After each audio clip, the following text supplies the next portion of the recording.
ಅಷ್ಟೇ. ನಿಮ್ಗೆ 6 ತಿಂಗಳಿಗೆ 8 ತಿಂಗಳಿಗೆ ಕಂದಾಕ್ತಕ್ಕಂಥದ್ದು ಇರ್ತದೆ.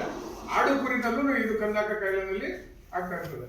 ಸೊ ಕಂದಾಕದಾಗ ಏನ್ ಮಾಡ್ತೀವಿ, ಅದನ್ನ ನಾವು ಕೈನಲ್ಲಿ ಏನಾದ್ರು ಸೆದೆ ಮುಟ್ಟಿದ್ರೆ ಅಥವಾ ಕಂದಾಕಿರ್ತಕ್ಕಂಥದ್ದು ಗರ್ಭಕೋಶಕ್ಕೆ ಕೈ ಹಾಕಿ ಟ್ರೀಟ್ಮೆಂಟ್ ಮಾಡಕ್ ಹೋದಾಗ ಈ ಕಾಯಿಲೆ ಬರೋ ಸಾಧ್ಯತೆ ಇರ್ತದೆ. ಬುಸಲೋಸಿಸ್ ಅಂತ ಕಾಯಿಲೆ.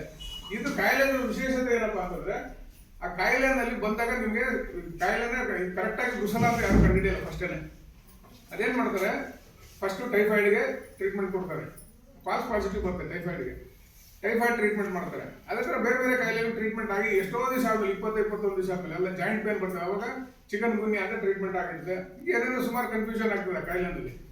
ಸೊ ಆಮೇಲೆ ಏನಾಗುತ್ತೆ, ಗಂಡಸರಲ್ಲೆಲ್ಲ ವೃಷಣಗಳು ಊದ್ಕೊಳ್ತಕ್ಕಂಥದ್ದಾಗಿ ಕೊನೆಗೆ ಇದನ್ನ ಏನೋ ಪಂಚತನ, ಹೆಂಗಸರಲ್ಲಿ ಪಂಚತನ ಬರೋದು ಅಥವಾ ಗಂಡಸರಲ್ಲಿ ನಪುಂಸಕ ಬರೋದು, ಈ ಥರ ಕಾಯಿಲೆ.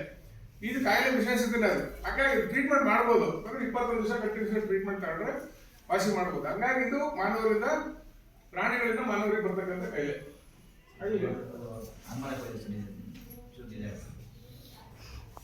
ಆಮೇಲೆ ಜಾನುವಾರು ಮತ್ತು ಕುಕ್ಕುಟಗಳ ಅಭಿವೃದ್ಧಿ. ಜಾನುವಾರು ಮತ್ತು ಕುಕ್ಕುಟ ಅಂತಂದ್ರೆ ಇದು ಕೋಳಿ. ಜಾನುವಾರುಗಳು ನಮ್ಮಲ್ಲಿ ಆಡು, ಕುರಿ, ಎಮ್ಮೆ, ಹಸುಗಳು ಮತ್ತೆ ಇದ್ರದ್ದು ಗಂಧಿಗಳು, ಇವೆಲ್ಲ ಜಾನುವಾರುಗಳಿಗೆ ಸೇರ್ತವೆ. ಸೊ ಅದನ್ನ ಅಭಿವೃದ್ಧಿ ಪಡಿಸ್ತಕ್ಕಂಥದ್ದು ತಳಿ ಅಭಿವೃದ್ಧಿ ಮಾಡಕ್ಕೆ ನಾವೆಲ್ಲ ನೀವು ಕೃತಕ ಗರ್ಭಧಾರಣೆ ನೋಡಿದಿರಲ್ಲ. ಸೊ ಕೃತಕ ಗರ್ಭಧಾರಣೆ ಮುಖಾಂತರ ಅಥವಾ ಕೆಲವು ಕಾರ್ಯಕ್ರಮಗಳನ್ನ ಹಾಕೊಂಡು ಅದರಿಂದ ಅಭಿವೃದ್ಧಿ ಪಡಿಸೋಕೆ ನಿಮಗೆ ಟ್ರೈನಿಂಗ್ ಕೊಡ್ತಕ್ಕಂಥದ್ದಾಗಿ ಈ ಥರ ಸುಮಾರು ಕಾರ್ಯಕ್ರಮಗಳು ಇರ್ತವೆ ಅದರಲ್ಲಿ. ಆಮೇಲೆ ಸ್ಥಳೀಯ ತಳಿ ಸಂರಕ್ಷಣೆ ಮತ್ತು ಮಿಶ್ರ ತಳಿ ಸಂವರ್ಧನೆ.